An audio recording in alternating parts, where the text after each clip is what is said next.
Mer de Chine méridionale, 3 octobre 2025, 10h11. L'USS Chung-hoon, destroyer de classe Harley-Burke, fend les eaux disputées près des îles Spratly. Son transpondeur AIS clignote avec stabilité. Ses appels radio, de passerelle à passerelle, résonnent de manière routinière, mesurée. Puis, l'écran radar s'aiguise.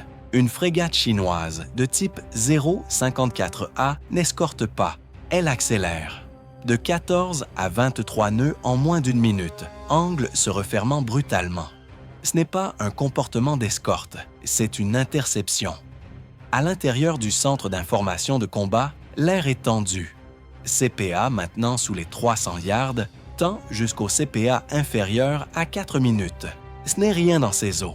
À cette distance, même un léger changement de cap pourrait trancher l'acier et déclencher des gros titres dans le monde entier. La passerelle appelle à nouveau, d'abord en anglais, puis en mandarin. Rien d'autre que de la statique. Le navire chinois continue de pousser, proue dirigée vers le quart bâbord du Chung-hoon, moteur rugissant au-dessus de la mer Bleue. Le radar SPY-6 du destroyer suit chaque impulsion. Les yeux de l'équipage fixent les données. Accélération, cap, relèvement, vitesse. Mais le silence est le signal le plus fort. Dans la confrontation navale, le silence est un choix. C'est un défi, non une confusion. Le commandement étiquette le contact. Coque 573, une frégate Jiangkai 2. Armée de missiles anti-navires Wigeji 83 et de missiles HQ-16, elle ne rivalise pas avec un Harley-Burke, mais à courte distance, même une frégate est létale. L'USS Chung-hoon répond par la posture, non la provocation. Son hélicoptère Seahawk décolle du pont, orbite large et lente, capteur enregistrant chaque image. Le canon de 127 mm pivote à peine, non pour tirer, mais pour rappeler à l'équipage chinois qu'ils sont observés par un navire construit pour la guerre. La tension est palpable. CPA descend à 220 yards et ce 220 yards. 2 minutes. Si une seule commande de barre est erronée, ce ne sera pas un exercice. Ce sera un incident retransmis sur tous les écrans du Pacifique. Le geste parle plus fort.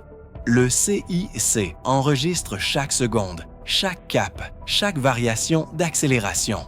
L'USS Higgins maintient son cap. Sans manœuvre d'évitement, pas encore. Car céder maintenant, c'est perdre la narration. Et, pire encore, établir un précédent.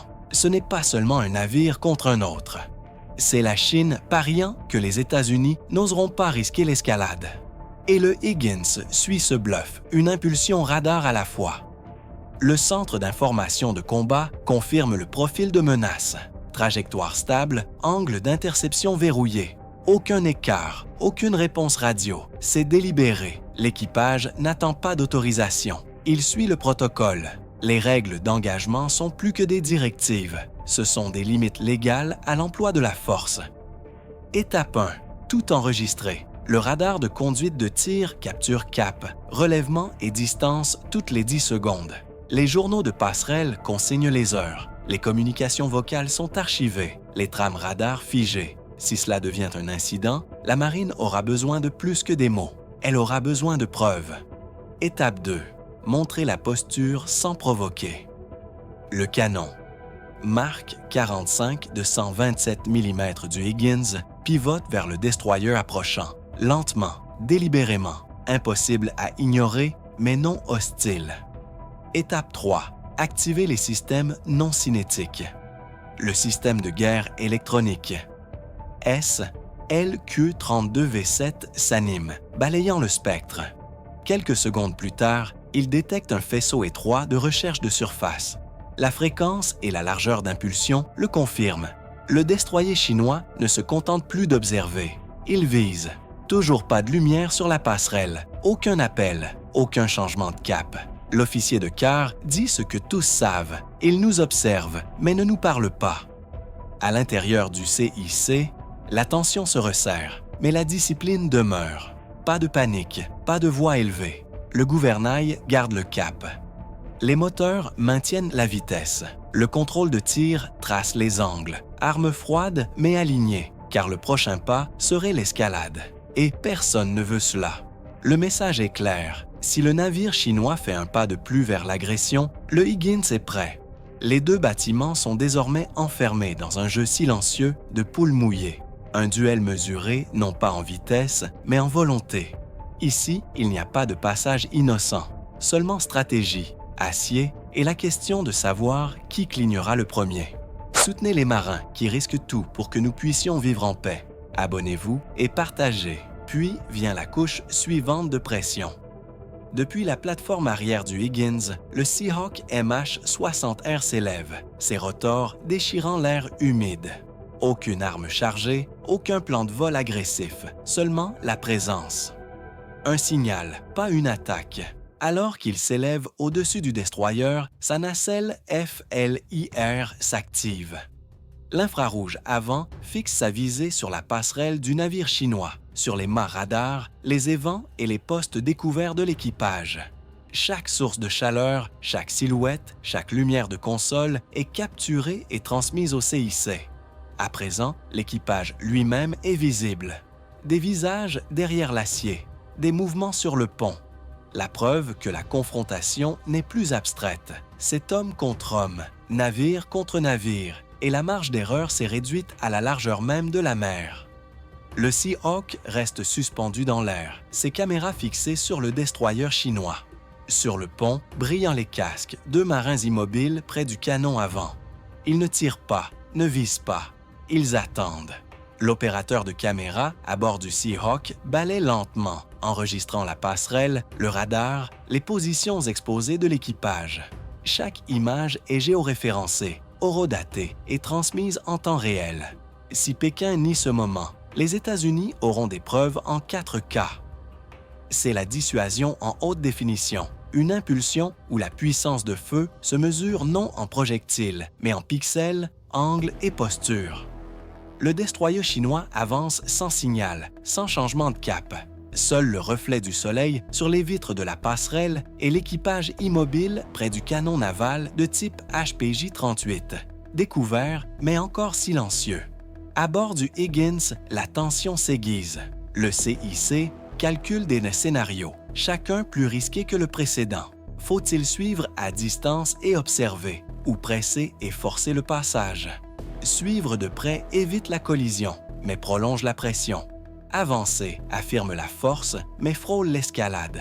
Sur l'écran tactique, la matrice décisionnelle s'allume en rouge.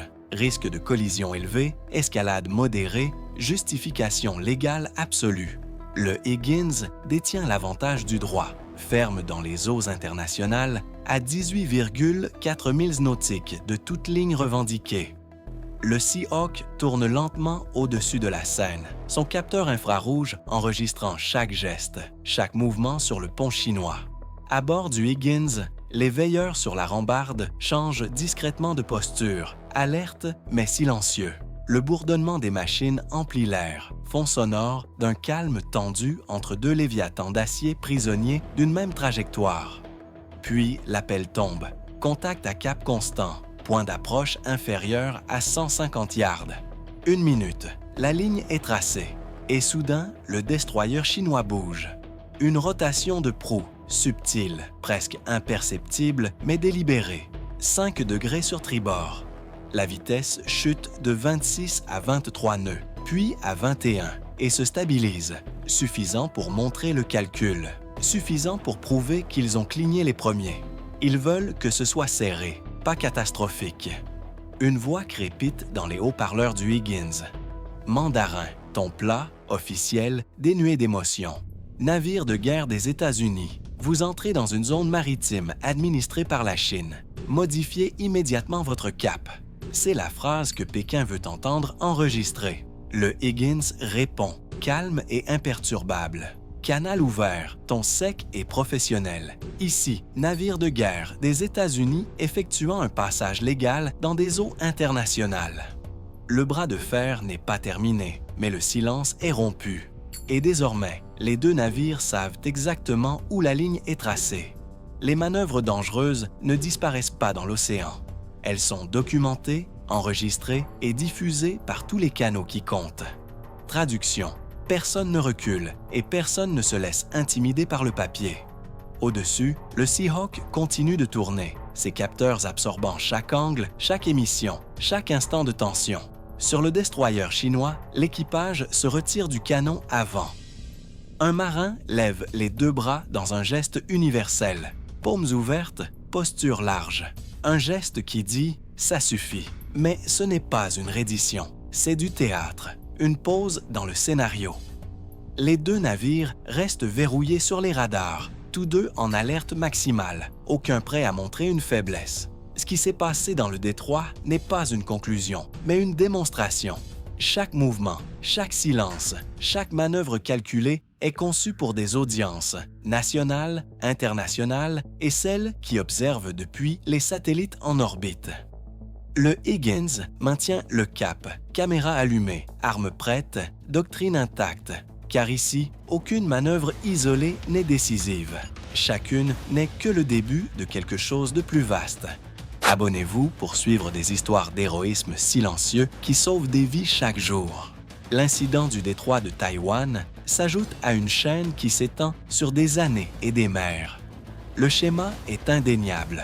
La Chine s'approche, presse plus fort et déguise l'agression sous des apparences de routine.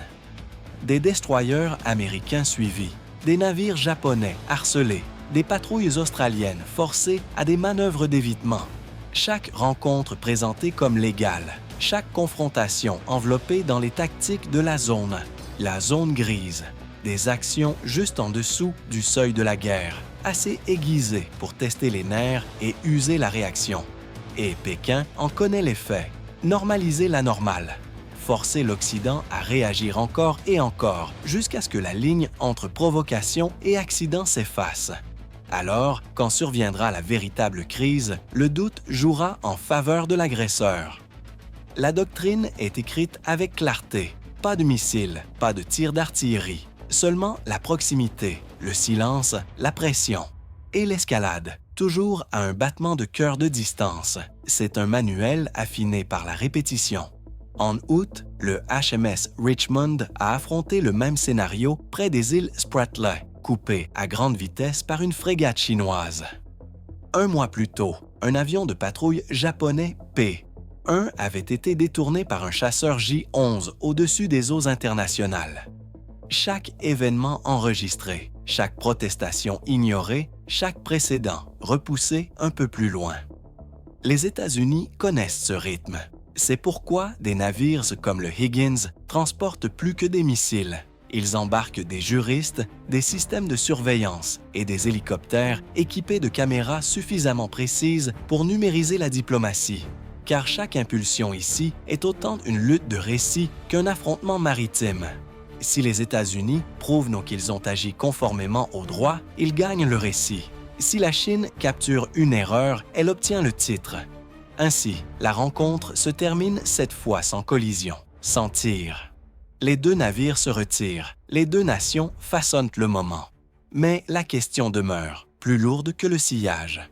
Les États-Unis doivent-ils répondre à la provocation avec la même intensité ou jouer le long jeu de la retenue? C'est là tout le débat, stratégie contre spectacle. Dans des eaux où le silence devient une arme et où la simple présence est un mouvement, la réponse définit plus qu'un seul affrontement. Elle définit l'équilibre du pouvoir dans le Pacifique. Aimer et partager pour les hommes et les femmes qui transforment le danger en travail d'équipe.